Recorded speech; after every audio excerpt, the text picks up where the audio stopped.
Hello guys, इस YouTube channel में मैं प्रीति आपका हार्दिक स्वागत करती हूँ। तो कैसे आप सभी? लाख दलदलो पांव जमाए रखे, हाथ खाली ही सही ऊपर उठाए रखे। कौन कहता है छलनी में पानी नहीं डूब सकता, बर्फ बनने तक हौसला बनाए रखे। दोस्तों, आज हम पढ़ेंगे हरियाणा जीके। ठीक है, और हरियाणा जीके के अंदर आज का हमारा टॉपिक है हरियाणा का इतिहास। हरियाणा का नाम चाहमन ग्रंथ से लिया गया है। जो भाई हरियाणा है उसका नाम हरियाणा चाहमन ग्रंथ से लिया गया है। ठीक है, कौन से ग्रंथ से? चाहमन ग्रंथ से। इसके बाद है महाराजा श्री कृष्ण ने इसे हरना कहा है।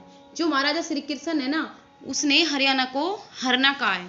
ठीक है, बाणभट्ट की हर्ष चरित्र में इसे श्रीकंठ जनपद कहा गया है। जो बाणभट्ट है ना, उनके द्वारा रचित पुस्तक में हरियाणा को श्रीकंठ जनपद कहा गया है। ठीक है, और बाणभट्ट कौन थे भाई? तो बाणभट्ट थे हर्षवर्धन के दरबारी कवि। जो राजा हर्षवर्धन थे ना, उनके दरबारी कवि थे बाणभट्ट। ठीक है, और उनके द्वारा रचित पुस्तक थी हर्षचरित, और हर्षचरित के अंदर हरियाणा को श्रीकंठ जनपद का। इसके बाद है पुष्यदंत द्वारा रचित महापुराण में इसे हरियाणा कहा गया है। पुष्यदंत है ना, उनके द्वारा रचित महापुराण के अंदर हरियाणा को क्या कहा गया है? हरियाणा। ठीक है, नेक्स्ट करते हैं। महाभारत काल में इसे बहुधान्यक कहा गया है। ठीक है, महाभारत काल में हरियाणा को क्या कहा गया है? बहुधान्यक। कुरवों द्वारा उपजाई गई भूमि में इसे आदि रूपा कहा गया है। ऋग्वेद में इसे रज हरियाणे कहा गया है। क्या कहा गया है? रज हरियाणे। तथा डॉक्टर HR ने इसे आर्योवसा कहा है। ठीक है, क्या कहा है? आर्योवसा। महाभारत काल में इसे बहुधान्यक किया गया है। कुरु द्वारा उपजाई गई भूमि में इसे आदि रूपा कहा गया है। ऋग्वेद में इसे रज हरियाणे कहा गया है। भाई, जो भी अलग अलग काल थे उनमें हरियाणा को अलग अलग नाम से जाना जाता था। ये सब वेरी इंपॉर्टेंट है, इनको याद करना पड़ेगा। इसके बाद है हरियाणा का प्राचीनतम नाम ब्रह्मव्रत कहा गया है। हरियाणा का प्राचीनतम नाम क्या है? तो वह ब्रह्मव्रत। ठीक है, इसका वर्णन वैदिक साहित्य में मिलता है। ठीक है, और वैदिक साहित्य पुराना है कितना? 1500 से 500 ईसा पूर्व। ठीक है, इसके बाद है राज्य की सबसे प्राचीन सभ्यता कौन सी है? तो वो है सीसवाल सभ्यता। ये हमने अपनी पिछली वीडियो में भी पढ़ी थी। ठीक है, और सीसवाल सभ्यता कहाँ पे है? तो भाई सीसवाल सभ्यता हिसार के अंदर है। कहाँ पे है? हिसार के अंदर। ठीक है, और ये कितनी प्राचीन है? तो भाई सीसवाल सभ्यता है 1500 से 500 ईसा पूर्व प्राचीन। ठीक है, यह सभ्यता वैदिक सभ्यता की समकालीन मानी जाती है। जो सीसवाल सभ्यता है वह वैदिक सभ्यता की समकालीन मानी जाती है। इसे उत्तर पाषाणकालीन सभ्यता के नाम से भी जाना जाता है। ठीक है, सीसवाल सभ्यता को उत्तर पाषाणकालीन सभ्यता के नाम से जाना जाता है। इस सभ्यता के लोग निग्रो ऑस्ट्रेलियन जाति के थे। जो इस सभ्यता में जो लोग रहते थे उनकी जाति क्या थी? तो उनकी जाति थी निग्रो ऑस्ट्रेलियन। ठीक है, इस सभ्यता से नवपाषाणकालीन कृषक बस्तियों के प्रमाण मिले हैं। ठीक है, जो सीसवाल सभ्यता है उस सभ्यता से हमें नवपाषाणकालीन जो कृषक बस्ती हुआ करती थी वहां उनके प्रमाण हमें मिले हैं। ठीक है, इसके बाद है इस सभ्यता में अल्प मात्रा में तांबे के प्रमाण मिले हैं। थोड़ी सी मात्रा में तांबे के प्रमाण भी हमें इस सभ्यता से प्राप्त हुए हैं। और जो ये सभ्यता है ये चेतांग नदी के किनारे पर स्थित है। ठीक है, कहाँ पे है? चेतांग नदी के किनारे पर स्थित है। सीसवाल सभ्यता हिसार में है वैसे। ठीक है, इस सभ्यता से तांबे के हत्थे वाला गंडासा मिला है। ठीक है, तांबे के हत्थे वाला गंडासा भी हमें सीसवाल सभ्यता से प्राप्त हुआ है। ठीक है, सीसवाल सभ्यता के जो लोग थे ना, वो खाल, ऊन, रुई के वस्त्र बनाने की कला से परिचित थे। ठीक है, यानी बहुत ज्यादा परिचित थे। उनको रुई और खाल, ऊन, इनके वस्त्र बनाने आते थे। वो इन्हीं के वस्त्र बना के पहनते थे सीसवाल सभ्यता के लोग। इसके बाद है इस सभ्यता की खुदाई का कार्य 1968 में डॉक्टर सूरजभान के द्वारा किया गया था। ठीक है, ये हमने अपनी पिछली वीडियो में पढ़ाया था। और जो डॉक्टर सूरजभान थे वो पंजाब विश्वविद्यालय के प्रोफेसर थे। क्या थे? पंजाब विश्वविद्यालय के प्रोफेसर हुआ करते थे डॉक्टर सूरजभान। उन्होंने 1968 में सीसवाल सभ्यता की खुदाई का कार्य किया था। जो सीसवाल सभ्यता है उसके 29 स्थलों का पता लगाया जा चुका है। ठीक है, हरियाणा राज्य के अंदर ही पता लगाया जा चुका है। कितने? 29 स्थलों का। ठीक है।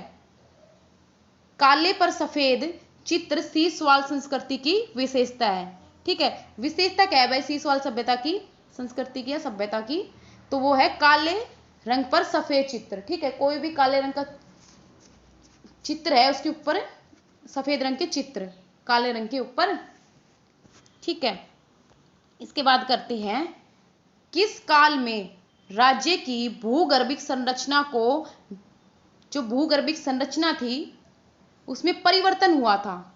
तो वो तो भाई एक मेजोइक काल। कौन सा काल था? मेजोइक काल। इसके बाद है किस भूगर्भिक काल में राज्य में नदी नालों पहाड़ों इत्यादि का सुचारू रूप से विकास हुआ था? तो वो है भाई कैनेजोइक काल। क्या है? कैनेजोइक काल।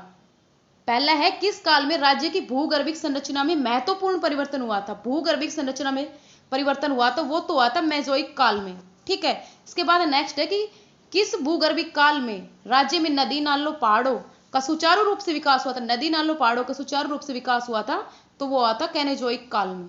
ठीक है, इसके बाद है सिंधु घाटी सभ्यता का विकास। सिंधु घाटी सभ्यता का विकास माना जाता है 2500 से 1700 ईसा पूर्व। ठीक है, महाभारत के युद्ध की अधिक मान्य तिथि कि भाई महाभारत की युद्ध की तिथि कौन सी थी, मतलब महाभारत कितनी ईसा पूर्व पुरानी है, अधिक माने जाने वाली तिथि कौन सी है? तो वो है 900 ईसा पूर्व। ये किसके द्वारा है बताई गई है? तो ये बताई गई है नकुल दिग्विजय शीर्षक के अनुसार। ठीक है, मतलब कौन हमें जानकारी प्रदान करवाता है, कौन सा साक्ष्य है जो हमें बताता है कि यह महाभारत 900 ईसा पूर्व पुरानी है? तो नकुल दिग्विजय शीर्षक के अनुसार पता चलता है हमें। ठीक है, इसके बाद है वैदिक संस्कृति। वैदिक संस्कृति कितनी पुरानी है? तो वैदिक संस्कृति है 1500 से 500 ईसा पूर्व। ठीक है, महाभारत के समय राजा कुरु हुआ करते थे। ठीक है, कहाँ के थे? कुरुक्षेत्र के। ठीक है, महाभारत के समय में कौन से राजा हुआ करते थे? राजा कुरु। वो कहाँ के थे? कुरुक्षेत्र के। ठीक है, और जो राजा कुरु थे वो किसके पुत्र थे? तो वीर संचरण के पुत्र थे। वीर संचरण के पुत्र कौन थे? राजा कुरु। ठीक है, जो कुरुक्षेत्र के राजा थे और महाभारत काल में राजा हुआ करते थे। ठीक है, कौरव वंश का संस्थापक, कौरव वंश का संस्थापक कौन था? तो कौरव वंश का संस्थापक था राजा कुरु। कौन था? राजा कुरु। दोस्तों बहुत मोस्ट इंपोर्टेंट क्वेश्चन है। ठीक है, हरियाणा मौर्य के अधीन, जो हरियाणा था वो मौर्य के अधीन कब आया? मौर्य साम्राज्य के अधीन। ठीक है, तो आया 324 से 332 ईसा पूर्व तक रहा था। 324 से 332 ईसा पूर्व रहा था मौर्यों के अधीन। ठीक है, और मौर्य वंश के प्रमुख शासक कौन कौन से थे? तो भाई एक तो चंद्रगुप्त मौर्य जिन्होंने मौर्य वंश की नींव रखी थी, फिर थे बिंदुसार, और एक थे सम्राट अशोक जो सम्राट अशोक थे वो भी मौर्य वंश के शासक थे। ठीक है, इसके बाद है मौर्य गणराज्य का संस्थापक। मौर्य गणराज्य का संस्थापक कौन था? तो चंद्रगुप्त मौर्य था। ठीक है, इसके बाद है प्रमुख शहर। प्रमुख शहर कौन सा था उस समय? सुध जगाधरी। कहाँ है ये? यमुनानगर में। कहाँ है? यमुनानगर के अंदर, हरियाणा में। ठीक है, इसके बाद है बौद्ध धर्म का प्रमुख केंद्र। उस टाइम बौद्ध धर्म का प्रमुख केंद्र क्या था? तो वो था सुध जगाधरी, और जगाधरी कहाँ है? यमुनानगर के अंदर। ठीक है, यह बौद्ध धर्म का प्रमुख केंद्र था। इसके बाद है भगवान बुद्ध के बाल और नाखून कहाँ रखे गए हैं? मोस्ट इंपोर्टेंट क्वेश्चन, ये रखे हैं सुध जगाधरी। कहाँ रखे गए हैं? सुध जगाधरी के अंदर। ठीक है, भगवान बुद्ध के बाल और नाखून, और ये कहाँ पे है? हरियाणा के यमुनानगर जिले के अंदर। ओके, इसके बाद है प्राचीन समय में 100 ब्राह्मणों के लिए शिवालकाय मंदिर थे। कहाँ थे? ये भी भाई सुध जगाधरी के अंदर ही थे। ठीक है, क्या कहते सुध जगाधरी के अंदर? एक तो प्रमुख शहर था सुध जगाधरी उस टाइम, बौद्ध धर्म का प्रमुख केंद्र था सुध जगाधरी। ठीक है, और भगवान बुद्ध के बाल और नाखून रखे गए थे सुध जगाधरी के अंदर। प्राचीन समय में 100 ब्राह्मणों के शिवालकाय मंदिर होते थे, विशालकाय मंदिर होते थे, वो कहाँ होते थे? सुध जगाधरी के अंदर। ठीक है, इसके बाद है 12 खड़ी का सबसे प्राचीन अभिलेख, जो 12 कड़ी का सबसे प्राचीन अभिलेख मिला है ना, वो भी मिला है हमें सुध जगाधरी से। ठीक है, कहां से मिला है? सुध जगाधरी से।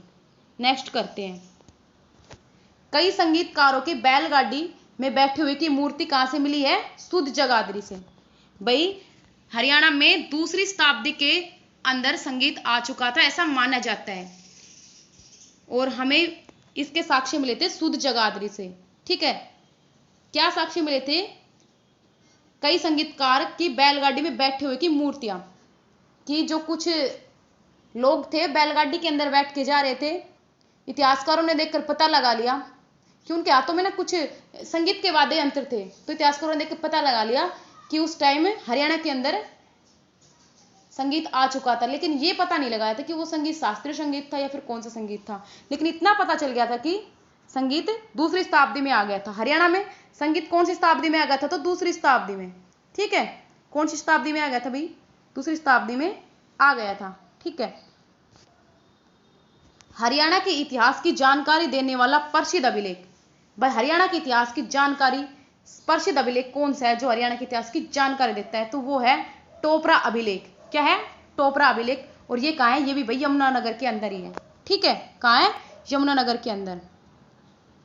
और ये किससे संबंधित है टोपरा अभिलेख? तो यह सम्राट अशोक व राजा बिसलदेव विग्रहराज चतुर्थ से संबंधित है। किससे संबंधित है? सम्राट अशोक व राजा बिसलदेव विग्रहराज चतुर्थ से संबंधित है। ठीक है, उनका समय कब से था? 273 से 232 ईसा पूर्व। ठीक है, इसके बाद है कुल अभिलेख। अभिलेखों की संख्या कितनी? तो अभिलेखों की संख्या है 7। ठीक है, कुल अभिलेखों की संख्या कितनी है? 7। अशोक चिन्ह स्थित था। ठीक है, टोपरा अभिलेख के ऊपर अशोक चिन्ह स्थित था। संस्कृत व ब्राह्मणी लिपि पर आधारित है। जो यह अभिलेख है यह संस्कृत व ब्राह्मणी लिपि पर आधारित है। ठीक है, और नैतिक शिक्षा पर भी आधारित है। भाई जो अभिलेख है यह नैतिक शिक्षा के ऊपर भी आधारित है। राज्य में मिले अशोक के कुल अभिलेख शिलालेखों की संख्या कितनी है? तो वो है 33। भाई हरियाणा के अंदर जो अशोक के कुल शिलालेख और अभिलेख मिले हैं उनकी संख्या है 33। कितनी है? 33। ठीक है, अब कुछ महत्वपूर्ण प्रश्न कर लेते हैं इससे रिलेटेड, ताकि हमें अच्छी तरह याद हो जाए, साथ के साथ हमारा रिवाइज भी हो जाएगा।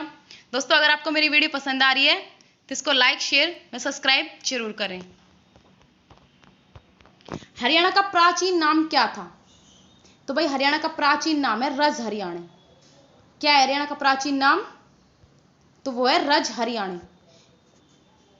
आप तो कहोगे मैम आप ब्रह्मावर्त बता रहे थे।